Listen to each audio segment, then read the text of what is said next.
Subscribe करें और bell दबाएं ताकि कोई खबर रह न जाए।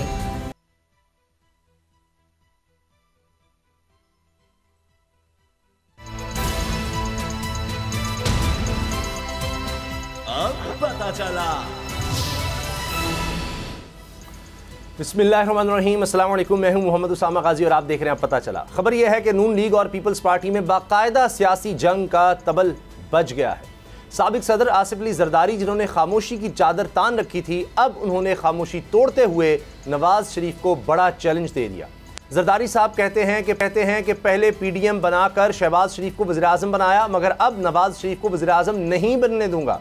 दावा यह किया है कि अगला वज़ीर आज़म पीपल्स पार्टी का होगा। सवाल यह है कि यह करिश्मा कैसे होगा। पीपल्स पार्टी एक तरफ नून लीग पर डील का इल्ज़ाम लगा रही है, दूसरी तरफ लेवल प्लेइंग फील्ड का मुतालबा दोहरा रही है। अगर ये इल्ज़ाम दुरुस्त मान लिए जाएं तो फिर यह समझ नहीं आती कि डील करने वालों को जरदारी साहब कैसे हराएंगे, बिलावल भुट्टो को कैसे वज़ीर आज़म बनवाएंगे। हालात और वाक़यात को देखें तो नवाज शरीफ के लिए सारे बंद दरवाजे खुलते जा रहे हैं। दलील इसकी इस्लामाबाद हाई कोर्ट के फैसले की भी दी जा रही है। इस फैसले के मुताबिक नवाज शरीफ की दरखास्तें काबिल समाअत नहीं थीं, फिर भी इन्हें जमानत भी मिल गई और सजा के खिलाफ अपीलें भी बहाल हो गईं। जैसा रिलीफ नवाज शरीफ को मिला, अब ऐसा किसी और को नहीं मिल सकता। ये बात मुअज़्ज़िज़ अदालत ने अपने फैसले में भी लिख दी है। इसी फैसले को बुनियाद बनाकर तज्ज़ियाकार ये दावे कर रहे हैं कि यह फैसला भी हो चुका कि नवाज शरीफ एक बार फिर इक़्तिदार में वापस आएंगे। लेकिन सवाल यह है, क्या नवाज शरीफ की वापसी नून लीग में नई जान डालेगी? क्या नवाज शरीफ की इक़्तिदार में वापसी अवामी मकबूलियत के बल पर होगी या कबूलियत की बुनियाद पर? इसी से आगाज़ करेंगे। फयाजुल हसन चौहान साहब हमें ज्वाइन कर रहे हैं, इस्तेहकाम पाकिस्तान पार्टी के रहनुमा है। आमिर ज़िया साहब सीनियर सहाफ़ी और तज्ज़ियाकार भी हमारे साथ हैं। चौहान साहब, आपको भी यही लग रहा है कि मियाँ नवाज शरीफ साहब का फैसला हो चुका वज़ीर आज़म बनने का? बिस्मिल्लाहिर्रहमानिर्रहीम। मैं शायद वाहिद सियासतदान हूँ जो मीडिया के अंदर मुसलसल ये बात कह रहा है कि नवाज शरीफ साहब के वज़ीर आज़म बनने के हवाले से वो मुहावरा बड़ा सादिक आता है कि दिल्ली हनूज दूर अस्त, अभी बहुत दूर है, अभी तो इम्तिहान है, अभी तो एग्ज़ाम है नवाज शरीफ साहब का। वो इम्तिहान 2-3-4 महीने चलेगा। उस इम्तिहान में देखा जाएगा, इनको पुलसरात, सियासी पुलसरात पे से गुजारा जाएगा और देखा जाएगा कि इनका एटीट्यूड, इनका बिहेवियर, इनका जनाब जेस्चर और इनके मामलात। कोई पुराना ग्वाल मंडी वाला नवाज शरीफ दोबारा तो नहीं जागता। वो नवाज शरीफ के जो इंतकाम की सियासत, अपने मुखालफीन को तह करने की सियासत, जजों जनरलों के खिलाफ और अदारों से टकराने की सियासत करने वाला नवाज शरीफ, अगर तो वो ना जागा, अगर तो स्मूथली और सिंक्रोनाइज तरीके से चीज़ें चली तो उसामा भाई और आमिर ज़िया साहब फिर तो कोई पुलसरात में से सियासी जन्नत की तरफ जाएंगे। अगर बीच में कोई इन्होंने हैंकी फैंकी की, और मैं एक तबसरा कर रहा हूँ कि अगर अबसार आलमों के, तारिक फातमियों के, परवेज रशीदियों के और इस तरह के जनाब कुछ लोगों के हत्थे चढ़ गए तो फिर जनाब सियासी जहन्नुम की तरफ जाने में 1 सेकंड लगेगा। तो अभी इम्तिहान का प्रोसेस है, अब देखें इसमें से क्या निकलता है। लेकिन सबसे सूटेबल नून लीग में से, मैं ये नहीं कह रहा कि नून लीग की हुकूमत आ रही है, नॉट एट ऑल, लेकिन नून लीग में से सबसे एक्सेप्टेबल जो प्राइम मिनिस्टर का कैंडिडेट है वो शहबाज शरीफ है। अच्छा, तो आपको अगर सपोर्ट करनी पड़ी, ऐसा मरहला आया मखलूत हुकूमत का, तो आपकी सपोर्ट नवाज शरीफ के साथ होगी अगर वो कैंडिडेट हुए नून लीग की तरफ से? अच्छा, ये बड़ी प्री मैच्योर किस्म का मैं समझता हूँ कि ये क्वेश्चन होगा। अभी तो इलेक्शन लड़ेंगे, इलेक्शन में हमारा जो देखें, इस्तेहकाम पाकिस्तान पार्टी ने बरमला ये बात कही कि हम एक पॉलिटिकल पार्टी हैं, हम जाती मफाद, सियासी मफाद, पार्टी मफाद, आवाम का मफाद, रियासत का मफाद, मुल्क का मफाद, अच्छा, सियासत की ही इन 6-7 मफाद के लिए जाती है। और वो सियासतदान ही नहीं और वो सियासी पार्टी नहीं जो इन मफादात के लिए अपने मुखालिफ के साथ भी ना बैठे। सियासतदान किसी टाइम किसी के साथ भी बैठ सकता है, मुल्क के मफाद के लिए, रियासत के मफाद के लिए, माशरे के मफाद के लिए, पार्टी के मफाद के लिए, अपने जाती मफाद के लिए।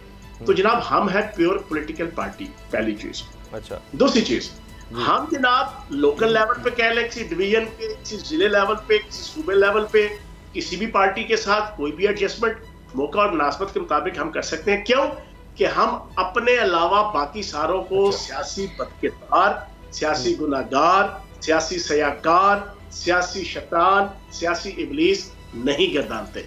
ठीक है जी, हम उनको अपनी तरह का सियासतदान समझते हैं। हमने ये 6-7 मफाद है, इनके मुताबिक पॉलिसी दानी। अब आ गया इलेक्शन, हो गया, होने के बाद फिर जो सिचुएशन बनेगी पंजाब असेंबली के अंदर, वफाकी असेंबली के अंदर, उसके मुताबिक देखें। क्योंकि मेरा सवाल पूछने का मकसद ये था कि सभी का ये ख्याल है कि मखलूत हुकूमत बनेगी, इस वजह से कहीं ना कहीं तो सबको जाना पड़ेगा।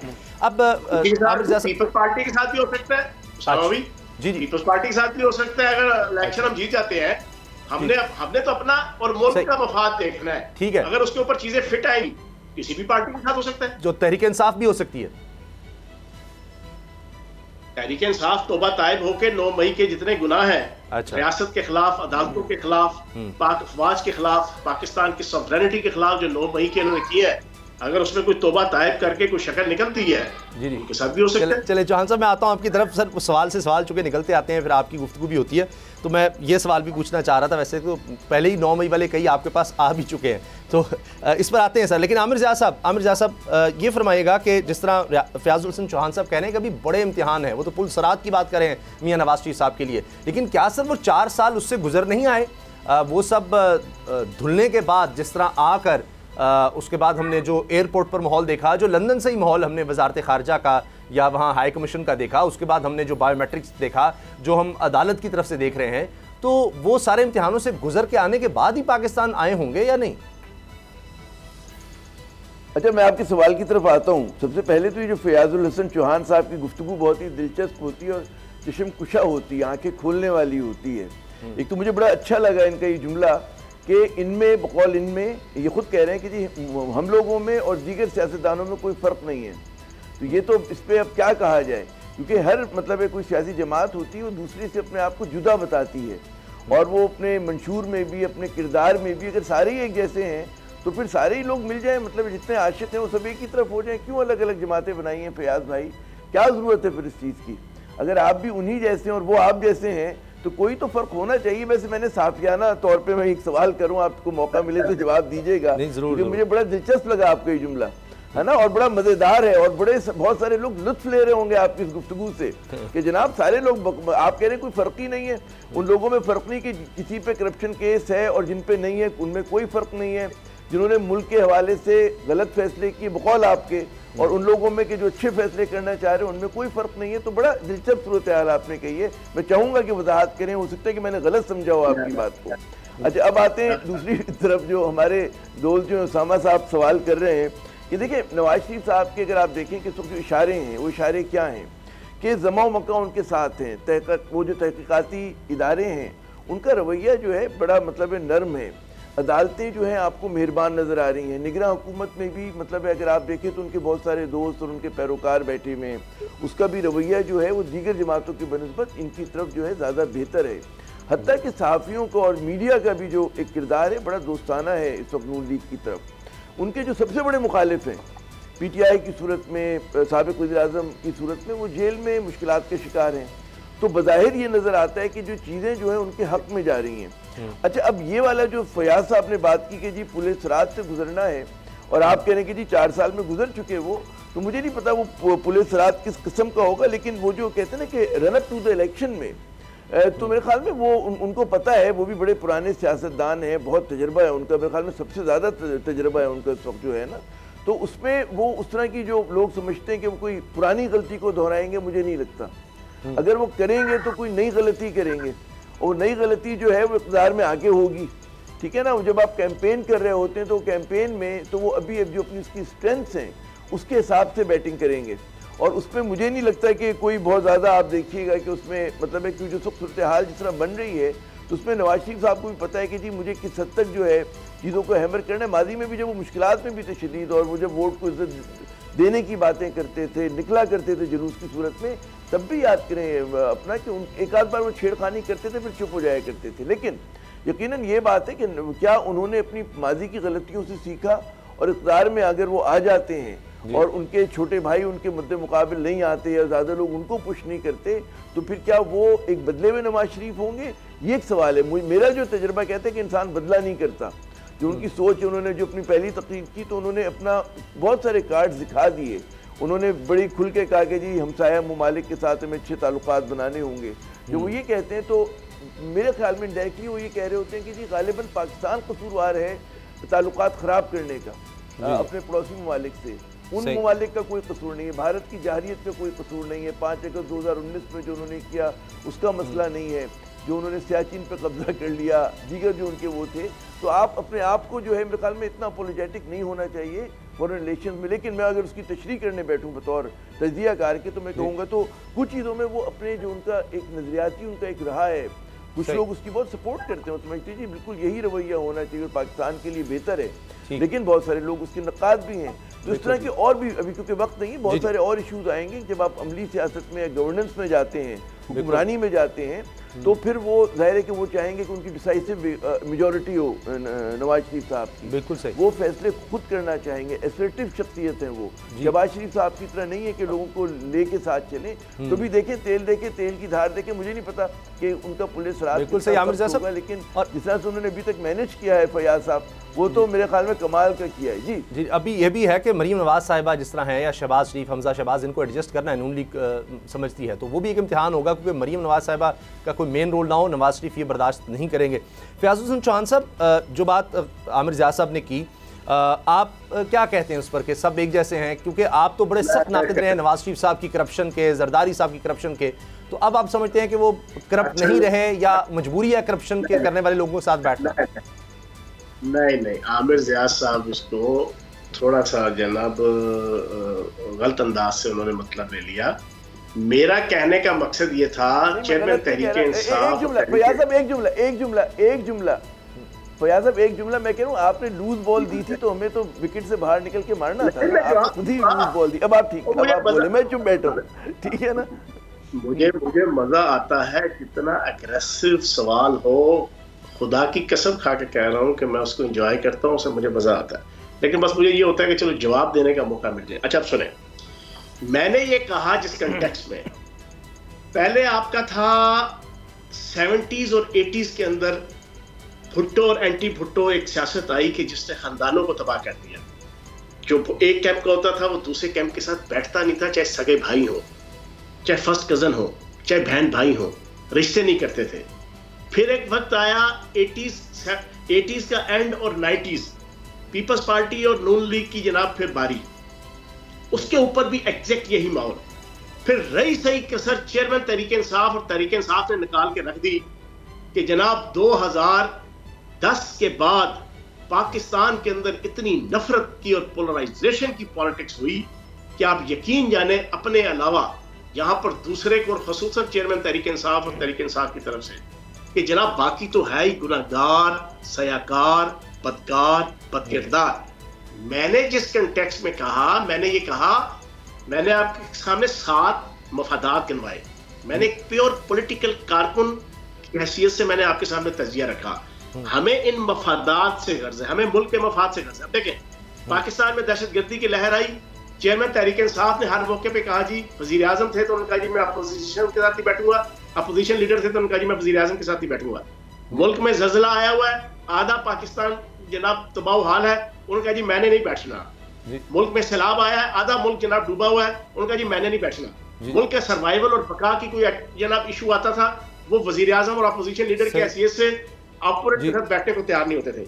मैंने इस कंटेक्स्ट में कहा कि हम लोग हर किसी के साथ बैठेंगे, बाकी पॉलिटिक्स अपनी अपनी है, नजरिया अपना अपना है, सोच अपनी अपनी है। अच्छा। तो आगरी आपका तजिया, आपका जो ना वो चिट चैट भी अच्छी थी, लेकिन मैंने इस कंटेक्स्ट के अंदर ये चीज कही है कि हम अगर मुल्क दाव पे लगा हुआ है, हम तो ये नहीं कहेंगे कि हम पीपल्स पार्टी के साथ नहीं बैठ सकते। पीपल्स पार्टी पार्लिमानी पार्टी के 30, 40, 50 सीटें रखती है, नून लीग के ना 30, 40, 50, 60 सीटें रखती है कौमी असेंबली में। हम कहेंगे हम तो नहीं उनके साथ बैठेंगे? नहीं सर, यार ये तो कोई तरीकाकार नहीं है, सियासत तो नहीं होती। जी, लेकिन क्या फयाज चौहान साहब, आपकी नजर में जरदारी साहब या शरीफ खानदान उन्होंने करप्शन किया है? नहीं, मेरा तो सवाल ये है।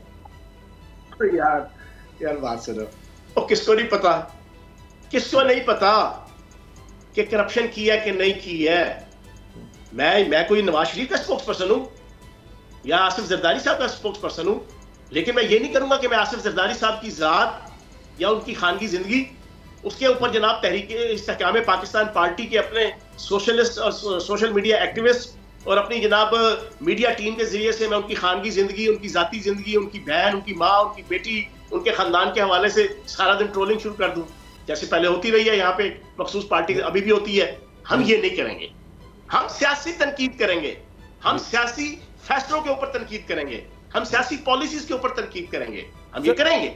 लेकिन ये गंदी पॉलिटिक्स जो स्पेशली पिछले सोशल मीडिया के अंदर 12 सालों के अंदर हुई है, ये हम नहीं करेंगे। यानी अब आप ऑल लूट मार एसोसिएशन नहीं कहा करेंगे नून लीग के बारे में? आप नहीं, देखो फिर वही बात भाई, वो किसी की जात के ऊपर तो नहीं है, किसी की खानगी जिंदगी के ऊपर तो नहीं है।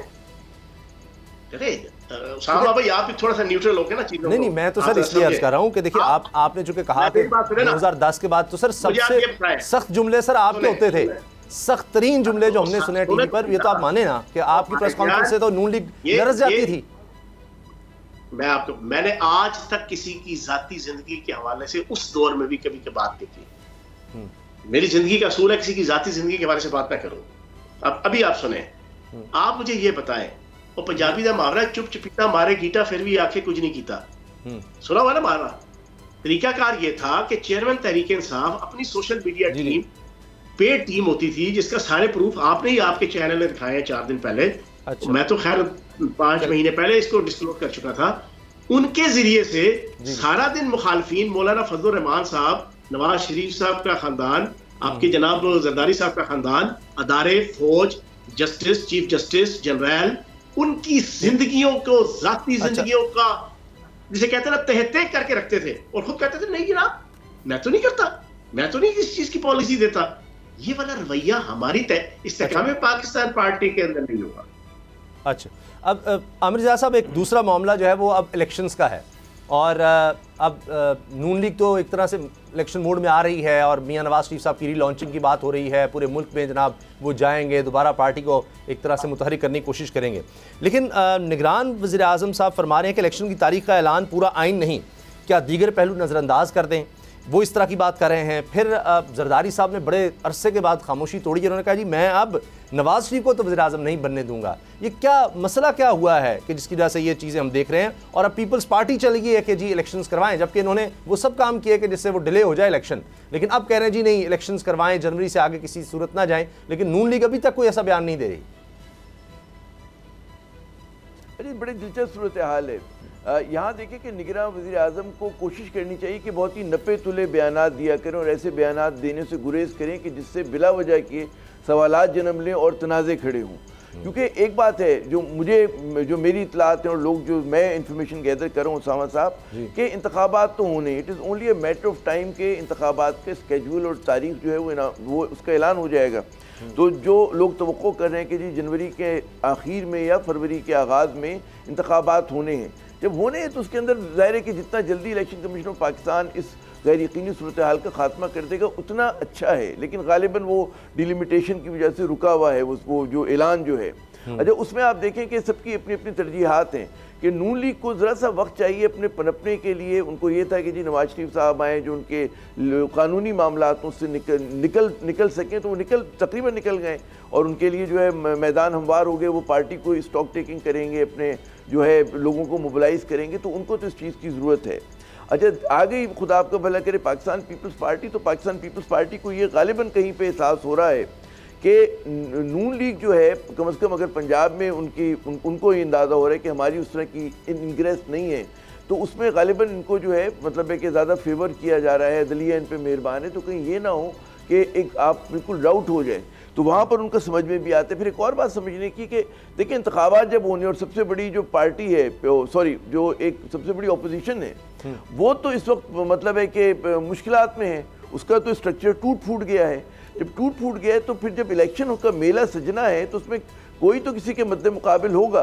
तो यहाँ पर ज़ाहिर है कि पीपल्स पार्टी अपने आप को पोजीशन कर रही है जो उसका ट्रेडिशनल एंटी नवाज वोट है उसको कैप्चर करने के लिए। लेकिन इसको ये नहीं समझना चाहिए कि इंतखाबात के बाद भी इसी तरह की सूरत हाल रहेगी।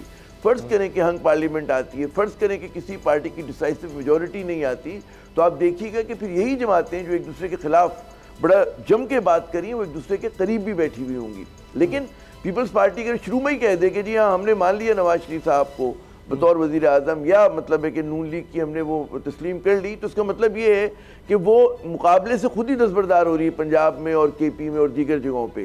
सिंध में तो उनका होल्ड है, तो उसको आप इलेक्शन की टैक्टिक समझें, ना कि आप ये समझें कि जी वाकई तबले जंग बच गई और एक दूसरे के माजी की तरह खून के प्यासे हो गए। तो मुझे ऐसा नज़र नहीं आ रहा है। यानी ये वही है, पेट फाड़ देंगे, जन्नत में भी इनके साथ नहीं जाएंगे, सड़कों पर घसीटना और उसके बाद इकट्ठे हो गए, तो उसके मुकाबले पे तो ये छोटी बात है कि वज़ीर आज़म नहीं बनने देंगे। फयाज़ हुसैन चौहान साहब, इलेक्शंस का क्या आप देख रहे हैं आप?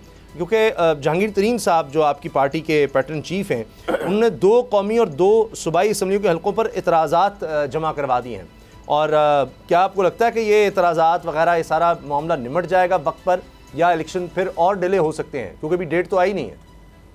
जो देखें, जो तो नज़ायर और कराइन, हालात और वाक़यात, सर्कमस्टेंसेस जो बता रहे हैं उसके मुताबिक तो 30 नवंबर को डीलिमिटेशंस का प्रोसेस कंप्लीट होगा। उसके बाद फिर जनाब आपका इलेक्शन का कोई शेड्यूल आएगा और फरवरी के मिड में या एंड में इलेक्शन होगा। ये तो बज़ाहिर है। रियल क्या है, मैं पिछले 1-1.5 महीने से जाती राय अपनी रख रहा हूँ, ये कोई पार्टी की नहीं है। मेरी पॉलिटिकल ऑब्जर्वेशन और असेसमेंट ये है, और असर्शन भी है ये, कि chief of army staff Asim Munir की शटल डिप्लोमेसी से जो $50 अरब से $100 अरब का एक पाकिस्तान की इकोनॉमी के रिवाइवल का जो एक प्रोग्राम लॉन्च हुआ है सऊदी अरब और खलीजी रियासतों के साथ मिलके, अगर तो उसके ऊपर इम्प्लीमेंटेशन इस नवंबर या दिसंबर के महीने में शुरू हो गया, पैसा आना शुरू हो गया, चीजें इनिशिएट हो गई, फिर तो आप इलेक्शन जाएं भूल, फिर आप भूल जाएं इलेक्शन। फिर क्या है, फिर यहां पर पाकिस्तान में पाकिस्तान की इकोनॉमी, पाकिस्तान की ज़राअत, पाकिस्तान की सनत, पाकिस्तान की तिजारत, पाकिस्तान की एक्सपोर्ट को बेहतर करना, पाकिस्तान की इंपोर्ट को कंट्रोल करना, पाकिस्तान की फॉरेन रेमिटेंस को बढ़ाना, पाकिस्तान की सेविंग को बढ़ाना, पाकिस्तान को दिवालियापन से निकालने के लिए प्रैक्टिकली काम शुरू होगा। फिर आपका, ये मेरी जाती राय है, मेरी जाती ऑब्जर्वेशन है, अगर खुदा न खास्ता ये चीजें ना हुई, ये वाला प्रोग्राम लॉन्च ना हुआ जनवरी के पहले हफ्ते तक या दिसंबर के मिड या एंड तक, फिर भाईजान फरवरी के मिड में आपका इलेक्शन है। अच्छा, लेकिन साथ वो दिलचस्प बात यह है एक दफ़ा फिर के आमिर ज़ा साहब आपने सुना हो तो फयाज साहब कह रहे हैं खुदा न खास्ता ना हुआ, तो उनका ख्याल है कि ज़ाहिर है मुल्क की इकॉनमी चलेगी तो ज़्यादा ज़रूरी है, लेकिन सर हाँ जी, तो ऐसी सूरत हाल में आमिर ज़ा साहब वो आइनी तौर पर क्या इमरजेंसी लग सकती है? चूँकि एक सियासतदान उनकी अपनी ज़ाती राय है, तो एक सिनारियो तो बन सकता है, क्योंकि हमने पहले भी इलेक्शंस खैबर पख्तूनख्वा में, पंजाब में देखा नहीं हुए, फिर उसके बाद अब ये 90 दिन वाला मामला कौमी असम्बली में भी वो भी हमने देखा, तो यहाँ कुछ भी हो सकता है, अभी तक तारीख भी नहीं आई। तो अभी तक तो यही हुआ कि स्पेकुलेशंस जितनी भी हुई, अभी भी किसी को यकीन नहीं है कि इलेक्शंस होंगे जनवरी के एंड पर भी या फरवरी में भी। इसी वजह से पीपल्स पार्टी भी बात कर रही है, तहरीक इंसाफ भी बात कर रही है। तो अगर इस तरह मामला आगे जाता है तो फिर ये आपके ख्याल से सदर भी वही, निगरान सेटअप भी वही, सेनेट भी ख़त्म हो चुका होगा, तो इसमें कोई मुश्किलात हो सकती है आमिर ज़ा साहब, या इकॉनमी इतनी बेहतर हो जाए तो कोई मसला नहीं है?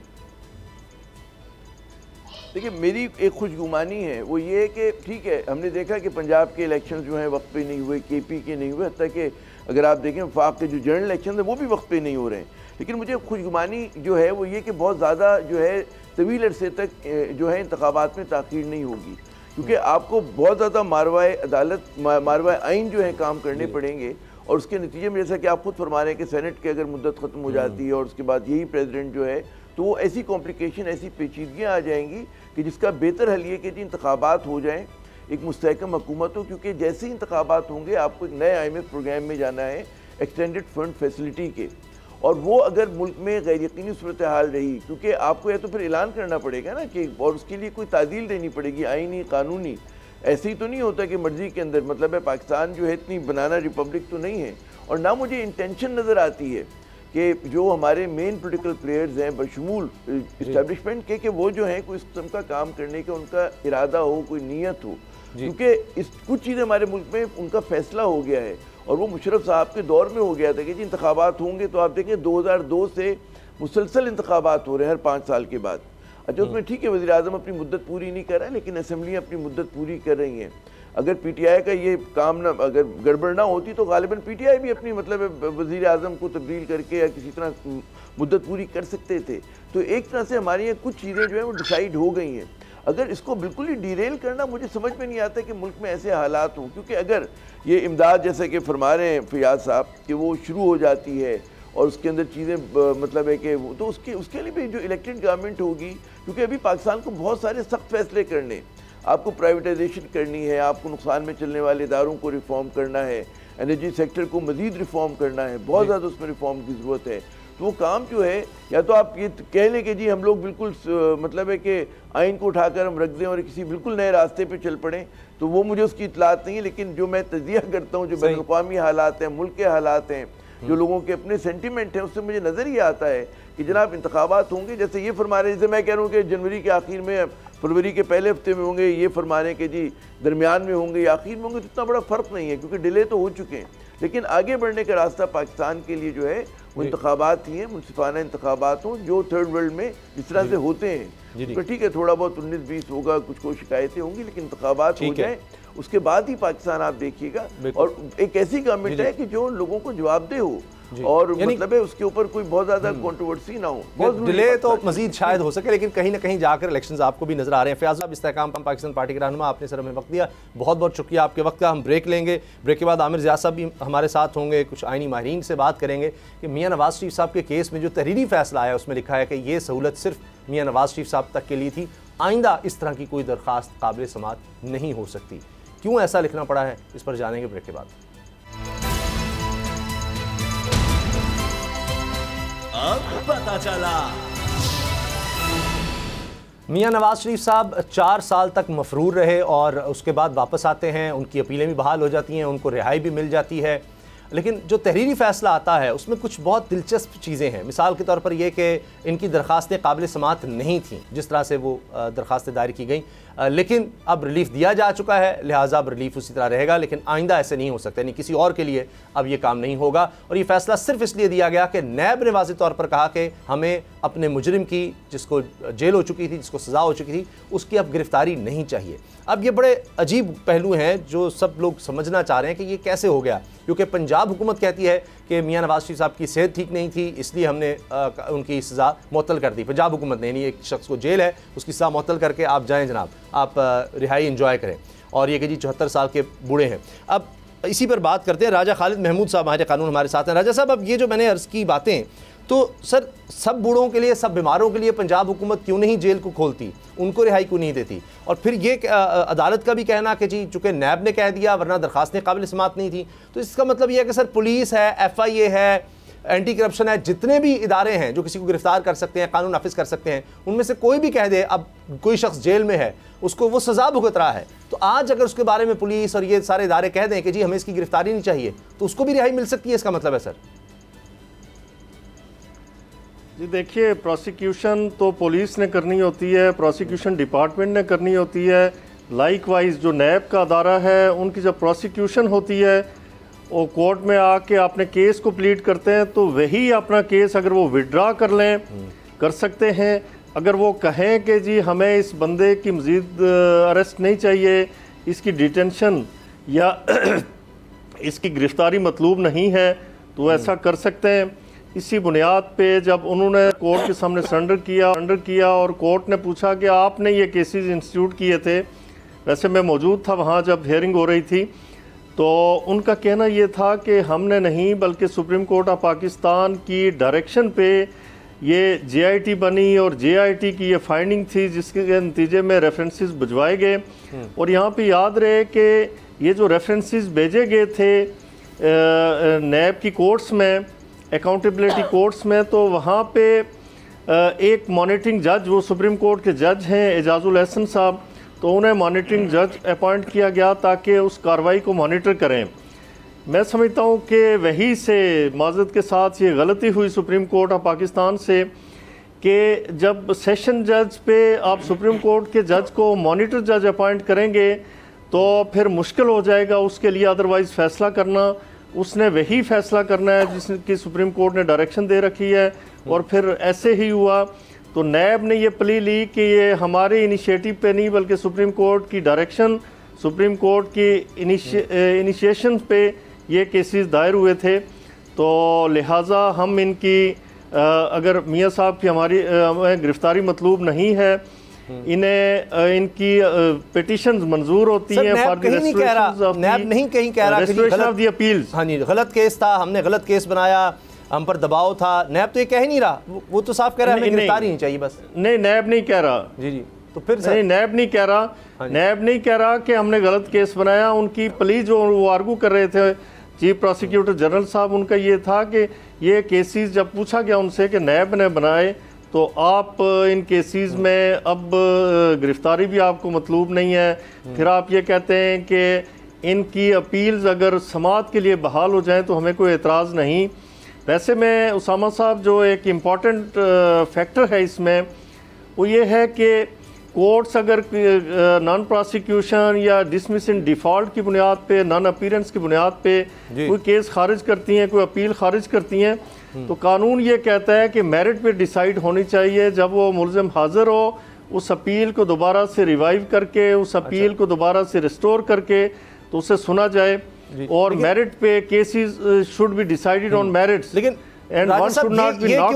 दरखास्तें काबिल समात नहीं थी, इस तरह किसी अटर्नी के जरिए कोई अटर्नी मुकर्रर करके दरखास्तें दायर करे तो नाकाबिल समात होंगी, तो ये क्यों कह दिया आप? जबकि अता तारड़ साहब ने अटर्नी बन के दरखास्तें दी, उन्हीं पर वो दरखास्तों पर उनको 2 दिन की लिए सहूलत मिली, रिलीफ मिला, तो ये उसके बाद कह दिया कि आइंदा ऐसे नहीं हो सकता है। ये सबके लिए कानून किस तरह बराबर है? देखिए कोर्ट्स अपनी तरफ से किसी को सजा नहीं दे सकती अपनी तरफ से।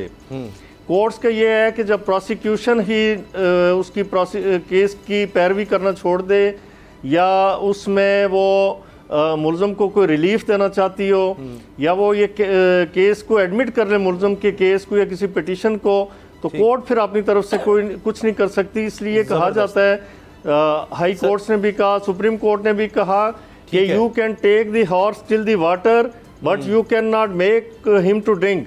आप घोड़े को पानी तक तो ले जा सकते हैं लेकिन जबरदस्ती उसे पिला नहीं सकते। बिल्कुल सही। वो कहते हैं कि जब एक बंदा आके कोर्ट में ही उसकी पैरवी छोड़ दे, अदालत सजा इस तरह नहीं दे सकती कि जो सजा दिलवाने वाला है वही पीछे हट जाए। तो आमिर साहब बात ही खत्म हो गई, हुकूमत भी साथ हो या पुलिस हो या नैब हो, वो कहते जी हमें नहीं इसकी गिरफ्तारी मतलब, या हमारे लिए ये मुजरिम नहीं बनता। तो सर मुजरिम के लिए या किसी मुलजिम के लिए या वारदाती के लिए फिर तो कहानी आसान है, वो पुलिस को आधा अपना लूट का मार पुलिस को दे और पुलिस पर सुई ना करे।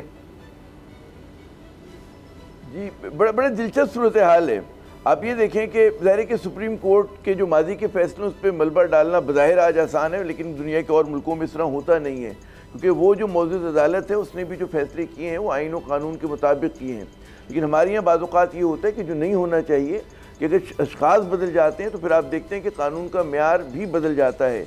ये मैं बात करूँ अवामी परसेप्शन के हिसाब से। देखें एक जो आम पाकिस्तानी है, ये बल्कि मुझे जैसा भी, मतलब ठीक है हम सहाफ़ी हैं लेकिन ज़ाहिर है मैं कानून का माहिर नहीं हूँ, लेकिन हमें समझ में ये सवाल नहीं आता कि कैसे मुमकिन है कि वही मौजूद अदालत जो है सुप्रीम कोर्ट ऑफ पाकिस्तान, उसका जो हाईएस्ट वो है हमारा फोरम है, वो एक फ़ैसला करती है, उसके बाद जो है बिल्कुल एक दूसरा फ़ैसला हो रहा होता है। तो ये चीज़ जो है मतलब है लोगों को इस पूरे निज़ाम अदल के हवाले से उसके सवालिया निशान खड़े हो जाते हैं। तो या तो मतलब है कि खुदा न खास्ता पहले बहुत गलती हुई या खाकम बदन अब कोई गलती हो रही है। तो ये जो दो एक हम कहते हैं ना इंतहाओं में चले जाते हैं, तो ये एक सवाल है जिसके मेरे ख्याल में रोशनी डालनी चाहिए कि ये क्या चीज़ जो है मुनासिब है, इसका क्या असरात होंगे। और फिर जो मैंने कल भी आपके प्रोग्राम में कहा था कि जो नवाज शरीफ साहब के लिए बहुत बड़ा चैलेंज है, वो ठीक है उनको दलिया से या नैब के ज़रिए, जैसे मैंने अर्ज़ किया कि नैब जो है मेहरबान नज़र आ रही है, अदालत जो है वो थोड़ा सा सॉफ्ट उसका नरम रवैया है, लेकिन ये सब कुछ उनको रिलीफ मिल भी जाए, लेकिन अवाम की नज़र में उनका जो असल चैलेंज होगा वो ये कि उस परसेप्शन को बदलें कि जो हम देखते हैं कि 1999 से बड़ा एक कहते हैं ना भरपूर अंदाज में, जब वो हालांकि 13 में भी बन गए थे जब वज़ीर आज़म, कि वो एक सस्टेन कैंपेन रही हमारे तहकीकाती इदारों की तरफ से, हमारे इन्वेस्टिगेटर्स की तरफ से करप्शन के हवाले से। तो उस परसेप्शन को कैसे बदलेंगे, ये उनका एक बहुत बड़ा चैलेंज है जो आगे की सियासत उन्हें करनी है, और वो इतना आसान नहीं होगा। यकीनन जो नवाज शरीफ साहब के फॉलोअर्स हैं उनके लिए तो जाहिर है कि वो एक बहुत बड़े रहनुमा भी हैं और सब कुछ है, लेकिन एक बहुत बड़ा एंटी नवाज वोट बैंक भी है इस मुल्क में, तो उसको एक इत्तेदाल पे लाना तो एक बड़ी चैलेंजिंग सूरत हाल है। और इस तरह के फैसले जो हैं या इस तरह का जो हम रवैया देख रहे हैं, तो उससे बाज़ औक़ात जो है वो सवालिया निशान में मज़ीद जो है वो बड़े हो सकते हैं, कम नहीं होंगे। तो देखना ये कि जी जो हमारी मतलब है कि सुप्रीम कोर्ट जो है और दीगर जो वो हैं वो क्या फ़ैसला करते हैं। और ज़ाहिर है कि ये कानूनी मामलात हैं, लेकिन इंसाफ ऐसा हो कि लोगों को उसके ऊपर, उस प्रोसेस के ऊपर जो है ना एक पूरा भरपूर एतमाद जो कि होना चाहिए। ज़ाहिर है कि मौजूद अदालत है, लेकिन एक क्वेश्चन मार्क्स तो बहुत ज़्यादा हैं। और नैब के ख़ुसूसन रवैये के हवाले से कि वही नैब जो है वो कहती थी कि जी बोरियों में भर के हमारे पास शवाहिद मौजूद हैं, तो ये तो लतीफ़ा हो गया। अगर नहीं थे तो वो जो जिन लोगों ने ये तमाम इल्ज़ामात लगाए दे शुड बी हेल्ड अकाउंटेबल। अगर नवाज शरीफ साहब बिल्कुल बेगुनाह मासूम, उन्होंने कोई बदनवानी नहीं की जैसे कि लग रहा है कि नहीं की, तो फिर उन लोगों को बिल्कुल मतलब है पकड़ना चाहिए कि जिन्होंने केसेस बनाए थे, ताकि इस मुल्क में ये जो पूरा है ना कि आप लोगों का मीडिया ट्रायल करते हैं, आप जनाब पब्लिक उसके अंदर नज़र में उनको बिल्कुल वो कर देते हैं कि जी काबिल गर्दन जदनी है, लेकिन फिर पता चलता है क्लोजर नहीं हुआ और वो बेगुनाह साबित हो गए। तो जिन्होंने उनको गुनाहगार साबित किया, मुजरिम साबित करने के लिए एडी चोटी का जोर लगाया और गलत तरीके से लगाया, तो then they should be held accountable. तो कोई ना कहीं ना कहीं तो हमें एक टेढ़ापन है जिसको दुरुस्त होने की जरूरत है। अब एक और ये चीजें इसी तरह चलती रही तो आप देखिएगा बार बार हो रहा होगा ये सब कुछ। जी, जो आपने बार बार की बात की वही लग रहा है नैब के मामले में भी, कि एक तरफ हम देखते हैं कि नैब का इदारा बनाया जाता है, फिर उसमें तरामीम की जाती हैं, फिर उन तरामीम में दोबारा तरामीम की जाती हैं जो PDM की हुकूमत ने की। पहले आकर कुछ तरामीम की जिसमें उन्होंने टाइम फ्रेम दे दिया कि जी 90 दिन का रिमांड नहीं 14 दिन का होगा, फिर उसको वापस 30 दिन पे किया। 50 करोड़ से ऊपर की करप्शन होगी, 50 करोड़ से नीचे की करप्शन नहीं नैब देख सकता। और वो फिर केसेस हमने देखा कि बिल्कुल ही ख़त्म हुए, सब ने अदालतों से रिलीफ लिया कि जी कानून साजी हो गई है और अब आप एहतसाब अदालत हमारा केस नहीं सुन सकती। वो केस चले गए और उसके बाद उन केसेस का कोई पता नहीं किधर हैं। यानी ये नहीं हुआ कि करप्शन नहीं की गई, लेकिन हैं केसेस हैं, बस उसके बाद सब आज़ाद फिर रहे थे। अब ये मामला जाता है सुप्रीम कोर्ट में। सुप्रीम कोर्ट कहती है जो नैब तरामीम थी जिनके ज़रिए बहुत रिलीफ मिल गया था और उसमें पार्लियामेंटेरियंस भी शामिल थे बड़ी तादाद में, कल अदम है। फिर उसके बाद जस्टिस काजी फाइसा साहब चीफ जस्टिस बनते हैं, फिर दोबारा अपील अब आ गई है और अब उसमें यह हुआ है कि सुप्रीम कोर्ट ने मातहत अदालतों को नैब केसेस का फैसला करने से रोक दिया, क्योंकि दोबारा केसेस वो खुल रहे थे। तो अब कहा जी आप फैसला ना करें। अब राजा साहब ये एक मामला वैसे लग रहा है कि जिस तरह वो होता है बैडमिंटन का खेल के शटल का कभी इधर कभी उधर, नैब करेगा नहीं करेगा, उधर जाएगा इधर जाएगा, लेकिन इसमें सर लगता है कि केसेस का कुछ नहीं बनेगा। या तो ये डिक्लेयर कर दिया जाए कि ये सारे केसेस गलत बनाए गए थे। अब इन तरामीम के बाद अगर ये अब दो ही सूरतें हैं कि अगर तो ये ख़त्म होती हैं दोबारा तो फिर केसेस चलेंगे, अगर कहा जाता है तरामीम बहाल हैं तो सारे केसेस फिर दोबारा हम देखेंगे वो ख़त्म हो जाएंगे। अरबों रुपए की करप्शन के केसेस हैं और उसमें करोड़ों रुपया इस कौम का लगा होगा जी फलां को पकड़ो, ये करो वो करो। तो ये सर मजाक बन के रहेगा हमारे सिस्टम का। कल को और कोई चीफ जस्टिस आएंगे, पता नहीं फिर कुछ और हो जाएगा। देखिए बात यह है कि ये जो नैब का अदारा है इसे पॉलिटिकल विक्टिमाइजेशन के लिए इस्तेमाल किया जाता रहा और माजी में आप देख लें, बल्कि माजी करीब की मिसाल ले लें, आपके सामने है सारी सूरत हाल, किस तरह से फैसले लिखे जाते थे, किस तरह से उनकी प्रोसिक्यूशन होती थी। अब मैं उस केस को देखता रहा जो एवनफील्ड केस है, उसमें 1 साल तक उसे डिले करने की कोशिश की गई, यानी उसके आर्गूमेंट्स ही कंक्लूड नहीं हो रहे थे हाई कोर्ट में। और इस दौरान 6 प्रोसिक्यूटर्स तब्दील किए गए नैब की तरफ से और कोर्ट का बार बार ये था जी कि आप कोई कंक्रीट किस्म का सबूत लेके आएँ, हमें दिखाएं, पॉइंट आउट करें कि कहाँ पे लिंक कर रहे हैं ये लोग सारे with the commission of the offence. तो उन कोर्ट का ये भी कोर्ट की ऑब्जर्वेशन आती रही कि दो मियां Nawaz Sharif is not before us, उनका केस भी अगर इस एविडेंस की बुनियाद पे देखा जाए तो हमें तो कोई केस उनका भी नज़र नहीं आता। तो मैं समझता हूँ कि अगर मियां नवाज शरीफ उस वक्त मौजूद होते, वो बैरून मुल्क ना होते, इनके साथ होते, तो वो भी उस केस में उसी वक्त बरी हो चुके होते। अब सवाल ये पैदा होता है कि अगर नैब ने गलत किया, जिन्होंने गलत केस बनाए, वो बिल्कुल आमिर साहब ठीक कहते हैं कि दे should be held accountable for that. अब जिन जजेस ने आप देख लें कि पानामा केस डिसाइड किया, आप यानी इस मजाक को देख लें, यानी बगैर इसके कि किसकी किस पार्टी के साथ एफिलेशंस हैं, बिल्कुल ए पॉलिटिकल हो के 1 मिनट के लिए सोच लीजिए कि वो जो पानामा केस था उसमें डिसक्वालिफिकेशन की गई जी मियां नवाज शरीफ की लाइफ टाइम, ठीक है, वो हयात नाइली हुई सुप्रीम कोर्ट की तरफ से, किस वजह से जी कि जो तनख्वाह अपने बेटे से ले सकते थे और साथ ये कहा कि दो ही डिड नॉट रिसीव अगरचे कि उन्होंने रिसीव नहीं की, लेकिन ये एसेट की डेफिनेशन में आता है, उन्होंने ये अपना एसेट डिस्क्लोज नहीं किया, लिहाजा वो सादिक और अमीन नहीं रहे, तो लिहाजा उन्हें हम डिस्क्वालीफाई करते हैं। He is not eligible to contest election और hold public office for lifetime. अब देखिए कि एसेट की जो डेफिनेशन है कहाँ से उठाएंगे, ब्लैक स्टार डिक्शनरी से। क्या अनवारुल हक काकड़ साहब निगरान वज़ीर-ए-आज़म है, क्या उनको ये इजाज़त होनी चाहिए कि वो दुबई में किसी कंपनी में मुलाजमत पर हों और वहाँ पर वो तनख्वाह भी ले रहे हों, अगर वो उसको इस्तेमाल नहीं भी कर रहे हैं और उनके अकाउंट में वो पड़ी हुई है, क्या पाकिस्तान का प्राइम मिनिस्टर को सर ये इजाज़त होनी चाहिए वो बरतानिया में, अमेरिका में कंपनियों में मुलाजमत कर रहा हो, तनख्वाह बेशक ना ले? नहीं, वो वज़ीर-ए-आज़म वाली बात नहीं थी, वो उस वक्त की बात कि जब आपने अपने देखिए वो अपना आपने एसेट को डिफाइन करना है। एसेट आपका वो बनता है जो आपकी पॉकेट में है, जो आपके अकाउंट में है, जो आपके पोजीशन में है। सही। एक खातून है, उसका आप डॉवर डिक्लेयर करते हैं, उसका मुलाजमत पर सर। नहीं, देखें तनख्वाह तो मुलाजिम लेता है ना सर। वो मैं उसके बारे में कोई कमेंट नहीं करता। अच्छा, कोई कमेंट नहीं करता, नहीं करना चाहिए। आप पाकिस्तान में हैं, पाकिस्तान के किसी बड़े ओहदे पे हैं, तो फिर आपको उसी को हैंडल करना चाहिए, उसी को देखना चाहिए, उसी असाइन ड्यूटी को फुलफिल करना चाहिए जो आपके ज़िम्मे लगाई गई।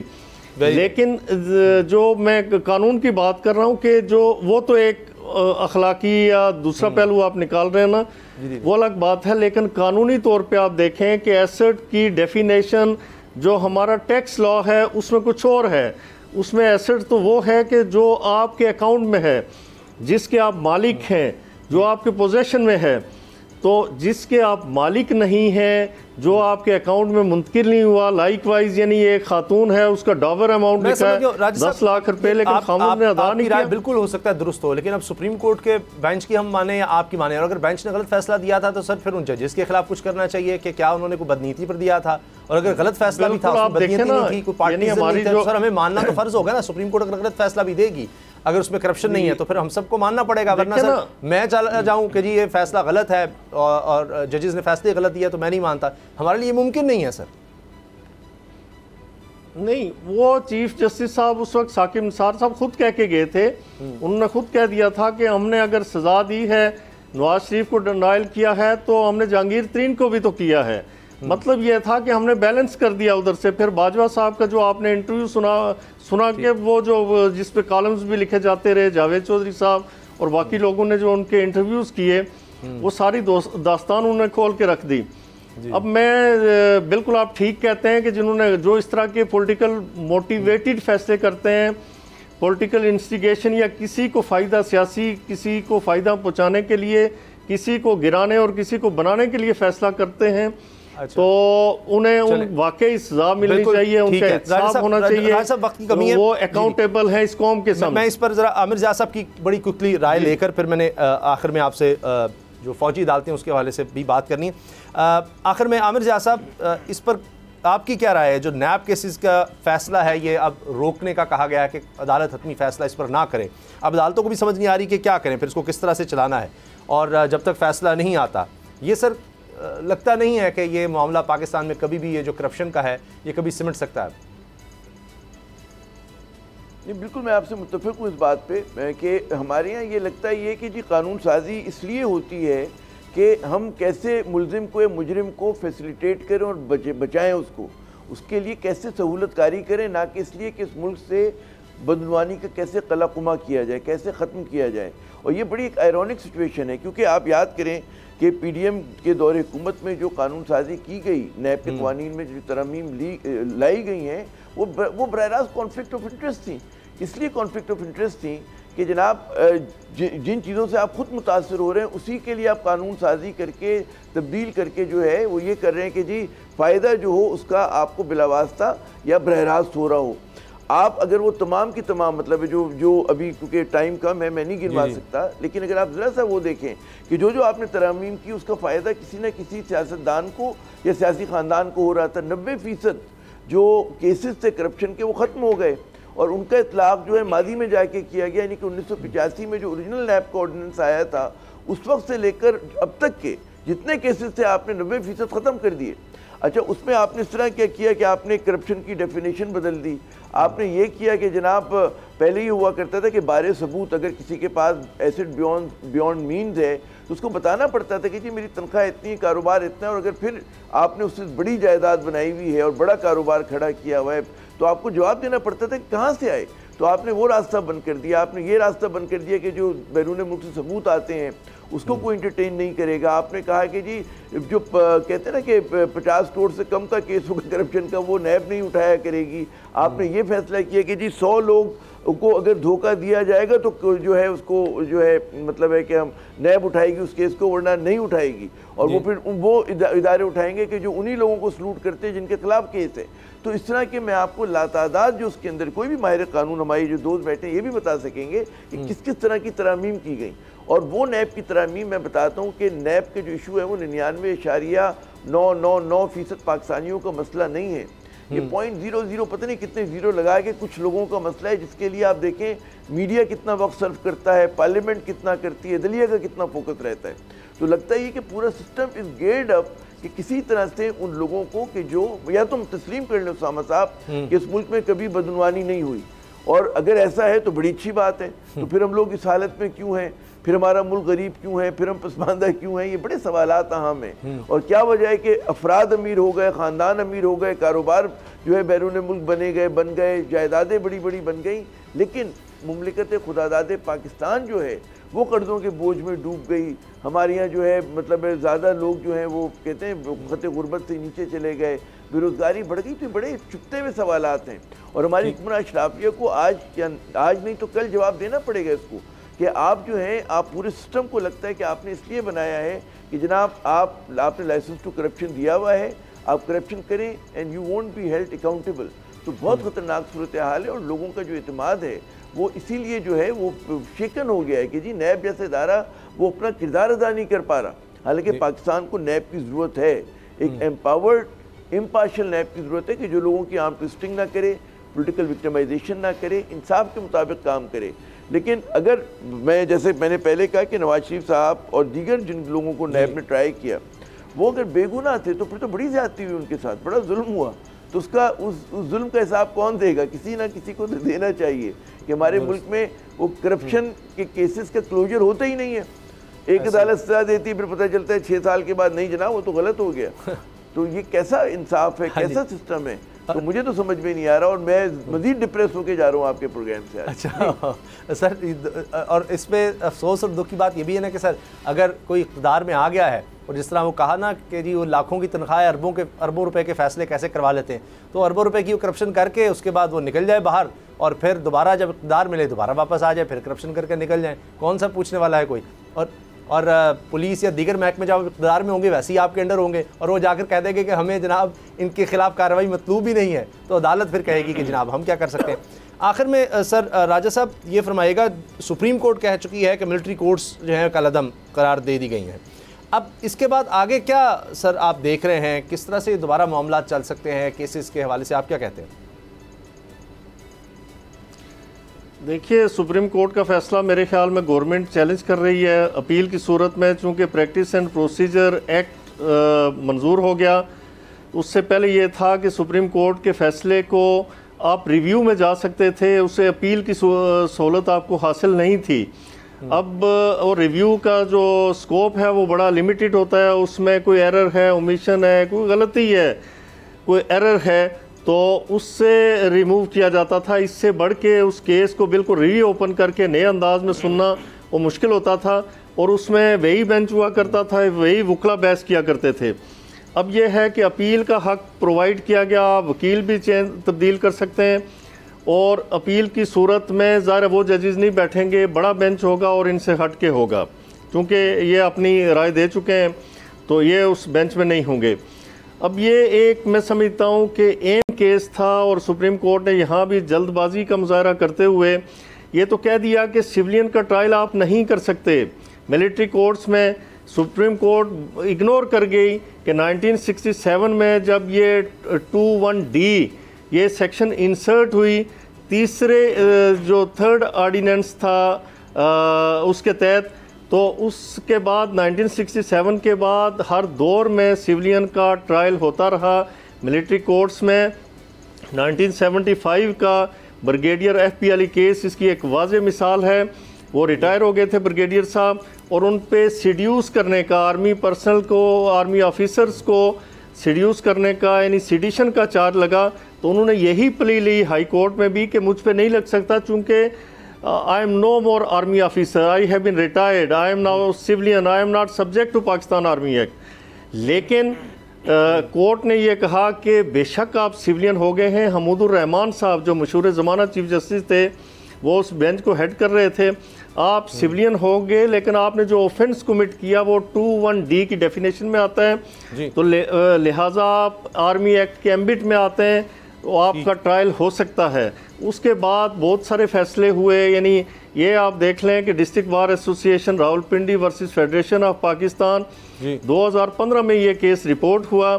21वीं तरमीम को चैलेंज किया गया था, जिसमें मिलिट्री कोर्ट्स की एस्टेब्लिशमेंट थी for the period of 2 years. तो वो रावलपिंडी बार ने उससे चैलेंज किया, उसमें भी सुप्रीम कोर्ट ने ये कहा और उस पिटीशन को डिसमिस करते हुए ये ऑब्जर्वेशन दी कि सिविलियन का ट्रायल मिलिट्री कोर्ट्स में हो सकता है। यहाँ पे कोई डिस्क्रिमिनेशन नहीं है, 25(1) की कोई खिलाफ वर्जी नहीं हो रही, ड्यू प्रोसेस ऑफ लॉ हो रहा है, तो ड्यू कोर्स ऑफ लॉ है। राजा साहब बहुत शुक्रिया। राजा खालिद महमूद साहब माहिर कानून, आपने हमें वक्त दिया बहुत का। आमिर जाद साहब हमारे साथ हैं। आमिर साहब आपका बहुत शुक्रिया, इजाज़त दीजिए, अल्लाह हाफ़िज़। अब पता चला। सब्सक्राइब करें और बेल दबाएं ताकि कोई खबर रह न जाए।